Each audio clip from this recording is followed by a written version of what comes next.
Assalamualaikum warahmatullahi wabarakatuh. Perkenalkan, nama saya Denajwa Susanto dengan NPM 240826051.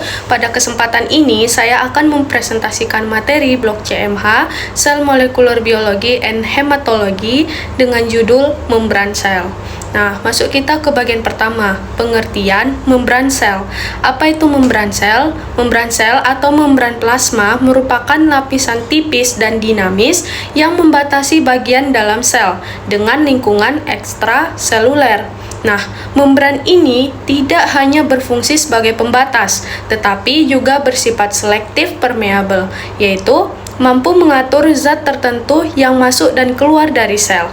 Selanjutnya, dengan demikian, membran membantu mempertahankan homeostasis atau kestabilan kondisi internal sel serta memungkinkan sel untuk berinteraksi dengan lingkungannya.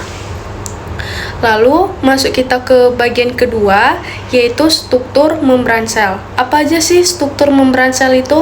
Nah, struktur utama membran sel berupa bilayer fosfolipid, yaitu dua lapis fosfolipid yang tersusun sedemikian rupa. Nah, setiap fosfolipid memiliki kepala yang bersifat hidrofilik atau menyukai air dan ekornya yang bersifat hidrofobik atau tidak menyukai air.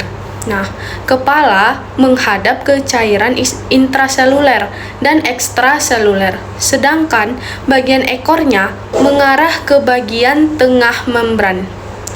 Susunan ini membentuk penghalang selektif yang membantu mengatur perpindahan berbagai zat.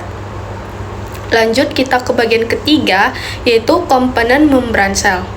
Apa aja sih komponen membran sel? Nah, komponen membran sel itu terdiri atas beberapa komponen utama, yaitu fosfolipid, protein, kolesterol, dan karbohidrat. Nah, fosfolipid membentuk struktur dasar membran, sedangkan protein berperan dalam transportasi zat, penerimaan sinyal, dan juga aktivitas enzim. Kolesterol membantu menjaga kestabilan serta mengatur fluiditas membran, sehingga membran tidak terlalu kaku atau terlalu cair.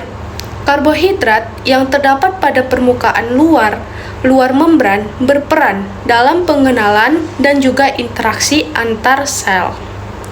Next, kita ke bagian keempat, yaitu model fluid mosaic. Jadi, membran sel dijelaskan menggunakan model fluid mosaic karena membran bersifat dinamis dan juga komponen penyusunannya dapat bergerak. Fosfolipid dan beberapa protein dapat bergerak secara lateral di dalam membran, sehingga membran tetap fleksibel. Nah, protein membran terdiri atas protein integral, yaitu protein yang tertanam di dalam bilayer dan dapat menembus membran, serta protein perifer, yaitu protein yang berasosiasi dengan permukaan membran. Selanjutnya, ke bagian kelima, yaitu transportasi melalui membran. Nah, transportasi melalui membran ini terjadi karena membran bersifat selektif permeable. Pada transport pasif, zat berpindah mengikuti gradien konsentrasi tanpa menggunakan energi, seperti difusi sederhana, difusi terfasilitasi, dan juga osmosis. Sementara itu, transportasi aktif membutuhkan energi ATP untuk memindahkan zat, termasuk melawan gradien konsentrasi. Untuk molekul atau partikel berukuran besar, sel menggunakan yang namanya endositosis untuk memasukkan zat dan juga eksositosis untuk mengeluarkannya atau mengeluarkan zat tersebut. Selanjutnya, masuk kita ke bagian terakhir, yaitu bagian keenam, fungsi membran sel.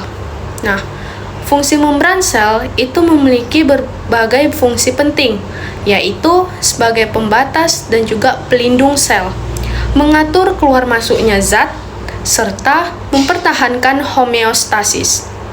Selain itu, Protein reseptor pada membran memungkinkan sel menerima dan meneruskan sinyal dari lingkungan. Membran juga berperan dalam pengenalan dan adhesi antar sel, serta interaksi sel dengan matriks ekstraseluler. Oleh karena itu, membran sel sangat penting dalam menjaga struktur, komunikasi, dan juga fungsi normal sel. Selanjutnya, di sini saya menyimpulkan dari semua materi di atas. Jadi, kesimpulannya, membran sel merupakan struktur dinamis yang tersusun terutama dari bilayer fosfolipid, protein, kolesterol, dan juga karbohidrat. Struktur dan sifat selektif permeabelnya memungkinkan membran mengatur transportasi, mempertahankan homeostasis, serta berperan dalam komunikasi dan interaksi sel dengan lingkungannya. Mungkin sekian presentasi dari saya. Mohon maaf jika ada kekurangan kata dan juga yang lain. Saya mohon maaf. Berikut adalah referensi yang saya gunakan dari materi membran sel. Sekian. Terima kasih. Wassalamualaikum warahmatullahi wabarakatuh.